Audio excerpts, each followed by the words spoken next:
Hello everyone, कैसे हैं आप सब।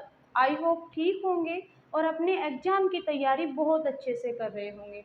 मैं अदिति उद्भव क्लासेज में आपका स्वागत करती हूँ। आज फिर एक नई वीडियो आपके लिए लेकर आई हूँ जिसमें हम पढ़ेंगे फाइलम सिलेंट्रेटा को या फाइलम निडेरिया को। इसमें इसके जनरल कैरेक्टर्स क्या है और इसके मेन फीचर या यूनिक फीचर क्या है। जनरल कैरेक्टर और मेन कैरेक्टर्स को हम पढ़ेंगे, उसके साथ साथ इसका नाम सिलेंट्रेटा से निडेरिया कैसे पड़ा वो हम पढ़ेंगे। उसके साथ साथ इसमें जो आपकी निमेटोसाइट्स पाई जाती है उनका मेन फंक्शन क्या होता है वो चीज़ पढ़ेंगे। तो इस वीडियो के अंदर जितने भी आपको फाइलम सिलेंट्रेटा से रिलेटेड जितने भी आपके क्वेश्चन आते हैं उन सबको आज हम कवर करने की कोशिश करेंगे। तो चलिए फिर स्टार्ट करते हैं अपना आज का टॉपिक। आज के टॉपिक को स्टार्ट करने से पहले अगर आप मेरे चैनल पर नए हैं तो सब्सक्राइब कर देना और अगर आपको वीडियो अच्छी लगती है तो लाइक कर देना। फाइलम सिलेंट्रेटा या फाइलम निडेरिया। फाइलम सिलेंट्रेटा का नाम फाइलम निडेरिया कैसे पड़ा? तो सिलेंट्रेटा के जो ऑर्गेनिज्म होते हैं उनकी बॉडी के अंदर की नीडोब्लास्ट एक स्ट्रक्चर पाई जाती है, निमेटोसिस्ट सेल्स पाई जाती है जिनमें नीडोब्लास्ट होता है, जिसके कारण इसका नाम पड़ा। मेन फीचर के अंदर हम इसको डीपली स्टडी करेंगे। उसके बाद सबसे पहले हमें किसी भी ऑर्गेनिज्म को जब हम पढ़ते हैं तो उस ऑर्गेनिज्म को पढ़ते टाइम हमें सबसे पहले पता होना चाहिए कि ऑर्गेनिज्म का हैबिट या हैबिटेट क्या होता है। तो मोस्टली ये मैराइन वाटर में पाए जाते हैं, समुद्री जल में पाए जाते हैं, लेकिन इनमें से कुछ फ्रेश वाटर ऑर्गेनिज्म भी होते हैं जो जैसे आपका हाइड्रा, और उसके साथ साथ ये सेसाइल भी होते हैं।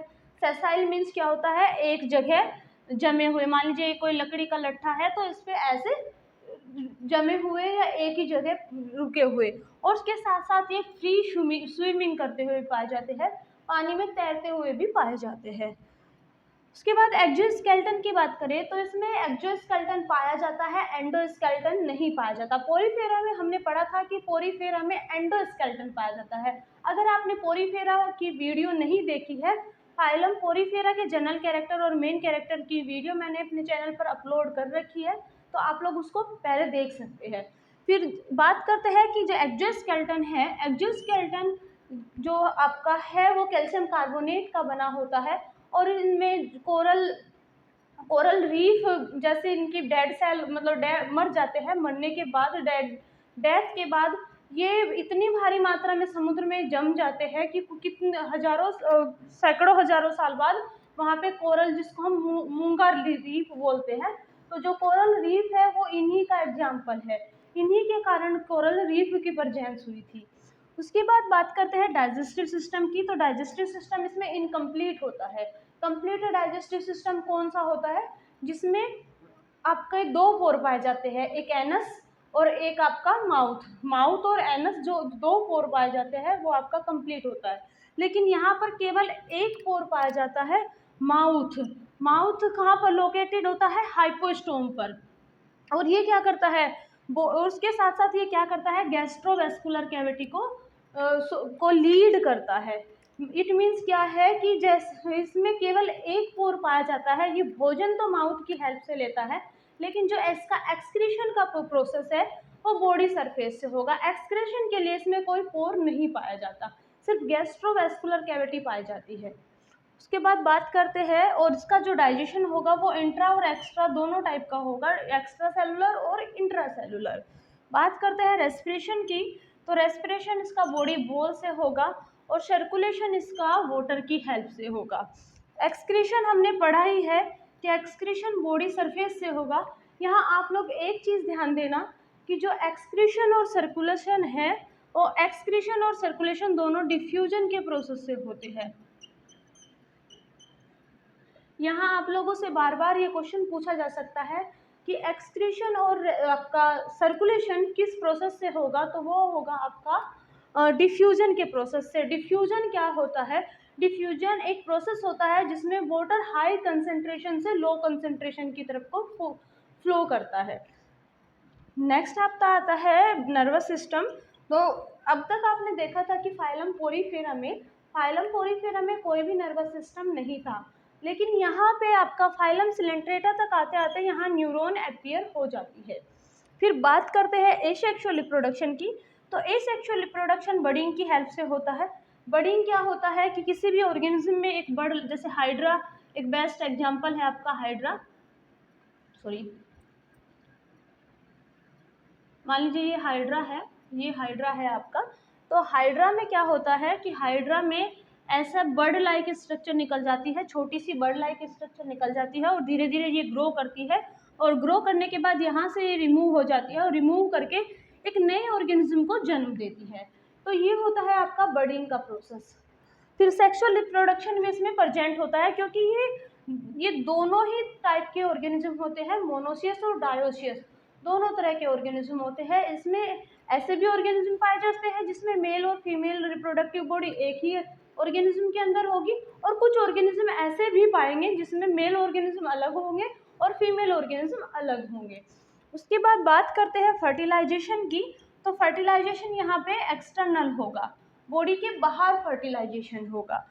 उसके बाद आता है डेवलपमेंट। तो डेवलपमेंट में क्या होगा, डेवलपमेंट आपका इनडायरेक्ट और डायरेक्ट दोनों टाइप का होता है। डायरेक्ट इनडायरेक्ट में क्या अंतर होता है कि इनडायरेक्ट जो डेवलपमेंट होता है, इनडायरेक्ट डेवलपमेंट में जो लार्वा होता है वो एडल्ट से अलग होता है, लेकिन जो आपका डायरेक्ट डेवलपमेंट है, डायरेक्ट डेवलपमेंट में जो आपका लार्वा होता है, जो एम्ब्रियो होता है, एम्ब्रियो आपका एडल्ट के जैसा ही होता है। कॉमन फीचर के बाद या जनरल फीचर के बाद अब मेन फीचर की बात करते हैं। तो इसका जो मेन फीचर है वो है आपका नीडोब्लास्ट या नीडोसाइट्स की प्रेजेंस। तो इसमें जो क्या है, इसका नाम भी नीडोब्लास्ट या साइट्स की प्रेजेंस के कारण ही इसका नाम निडेरिया पड़ा है, वो हम पहले भी पढ़ चुके हैं। तो इसका जो उसके साथ साथ ये कहाँ पाया जाता है, ये निमेटोसाइट्स पर पाया जाता है। और निमेटोसाइट्स कहाँ पाया जाता है, बॉडी पर या बॉडी पर प्रेजेंट होते हैं या टेंटेकल्स पर प्रेजेंट होते हैं। टेंटेकल्स ऐसी छोटी सी आपने देखी होगी जब भी आप हाइड्रा वगैरह को पढ़ते हैं, तो इस तरीके से छोटी छोटी सी स्ट्रक्चर होती है, इनको हम टेंटेकल्स बोलते हैं। तो उसके बाद बात करते हैं कि जो आपकी ये नीडोब्लास्ट होती है या नीडोसाइट्स होती है, इनका मेन फंक्शन क्या होता है। जो आपकी नीडोब्लास्ट या नीडोसाइट्स होती है, इनका मेन फंक्शन होता है एनकरेज, डिफेंस और कैप्चर टू प्रे। मतलब क्या होता है कि जो इनका जो मेन फंक्शन है वो अटैक करना है और उसके साथ साथ खुद को बचाना है, और जो ऑर्गेनिज्म है उसको कैप्चर करना है, मतलब फूड को कैप्चर करना है। ऑर्गेनिज्म तो छोड़ दीजिए, आप किसी भी जो इससे छोटा जीव है उसको कैप्चर करने में ये हेल्प करेगी, और अपने आप को बचाने में और अटैक करने में। मान लीजिए कोई डिफेंस कैसे करेगा, मान लीजिए कोई इसको ऐसा लग रहा है कि यहाँ तुझे कोई खतरा है, तो उस टाइम ये क्या करेगा, ये जो अब इसकी निमेटोसाइट्स ये दंश कोशिका है, उससे ये क्या करेगा, काट देगा या वहाँ से उसको जब जलन होगी ऑर्गेनिज्म को, क्योंकि इसमें स्पेशल लिक्विड होता है या स्पेशल टॉक्सिक एंजाइम पाया जाता है जिससे एक जलन सी महसूस होती है। तो इसका मेन फंक्शन क्या है, डिफेंस, आपका कैप्चर टू प्रे, और उसके साथ साथ आपका क्या है नेक्स्ट आपका एनकरेज, तो अपने आप को बचाना, आक्रमण करना और प्रे को कैप्चर करना, ये इसका मेन फंक्शन होता है। उसके साथ साथ एक और यूनिक फंक्शन होता है कि इसमें पॉलीमॉर्फिज्म पाया जाता है, अल्टरनेशन ऑफ जनरेशन पाई जाती है। पॉलीमॉर्फिज्म में क्या होता है, मेनली ये ओबिलिया में शो होता है। ओबिलिया में दो फॉर्म पाई जाती है, एक होती है आपकी पोलिप और एक होती है आपकी मेड्यूसा। जो पोलिप आपकी क्या होगी, पोलिप आपकी सेक्सुअल रिप्रोडक्शन, इस पोलिप में आपका सेक्सुअल रिप्रोडक्शन होगा, पोलिप का जो फॉर्मेशन होगा, पोलिप का फॉर्मेशन सेक्सुअल रिप्रोडक्शन के बाद होगा। उसके बाद ये क्या हो जाता है, सेक्सुअल रिप्रोडक्शन के बाद जब ये बनता है सेसाइल फॉर्म में होता है ये, और सिलेंड्रिकल इसकी स्ट्रक्चर होती है। फिर पोलिप में एसेक्सुअल रिप्रोडक्शन होता है, और एसेक्सुअल रिप्रोडक्शन के बाद यहाँ मेड्यूसा का फॉर्मेशन होता है। मेड्यूसा क्या होते हैं, फ्री स्विमिंग होते हैं, अम्ब्रेला लाइक इसकी स्ट्रक्चर होती है। देन मेड्यूसा में क्या होगा, सेक्सुअल रिप्रोडक्शन होगा, और सेक्सुअल रिप्रोडक्शन के बाद आपका पोलिप का फॉर्मेशन होगा। तो इस तरीके से क्या है, यहाँ अल्टरनेशन ऑफ जनरेशन पाया जाता है। आई होप यहाँ तक क्लियर हुआ होगा। अगर नहीं हुआ है तो मैं फिर से आपको बताती हूँ कि जो पोलिप है, पोलिप में आपका, मैं पोलिप से स्टार्ट करती हूँ कि पोलिप में आपका एसेक्सुअल रिप्रोडक्शन होगा। एसेक्सुअल रिप्रोडक्शन के बाद जो बॉडी बनेगी, जो स्ट्रक्चर बनेगी, उसका नाम होगा मेड्यूसा। मेड्यूसा एक फ्री स्विमिंग ऑर्गेनिज्म है, इसकी स्ट्रक्चर अम्ब्रेला लाइक होती है। फिर उसके बाद मेड्यूसा में सेक्सुअल रिप्रोडक्शन होगा और सेक्सुअल रिप्रोडक्शन के बाद जो स्ट्रक्चर बनेगी उसका नाम होगा पोलिप। पोलिप एक सेसाइल स्ट्रक्चर है और सिलेंड्रिकल स्ट्रक्चर है। सेसाइल क्या होता है? एक जगह रुका हुआ, और फ्री स्विमिंग हमने पढ़ा है तैरता हुआ। तो यहाँ तक आपको क्लियर हुआ होगा कि पोलिप क्या है। पोलिप सेक्सुअल रिप्रोडक्शन के बाद बनने वाली स्ट्रक्चर है और मेड्यूसा क्या है? एसेक्सुअल रिप्रोडक्शन के बाद बनने वाली स्ट्रक्चर है। फिर कुछ एग्जाम्पल देख लेते हैं। यहाँ से फाइशीलिया आपसे बार बार पूछा जाता है, इम्पोर्टेंट है। इसका जो कॉमन नेम है उसको हम कहते हैं पोर्तुगीज मैन ऑफ वार।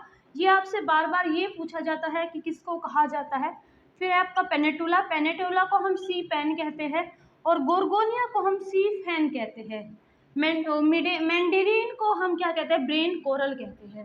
तो ये आपके क्या थे? जनरल कैरेक्टर और मेन कैरेक्टर्स हमने पढ़ लिए हैं। यहाँ तक आपका फाइलम सिलेंट्रेटा कंप्लीट हो जाता है। आज के लिए बस इतना ही। Thank you.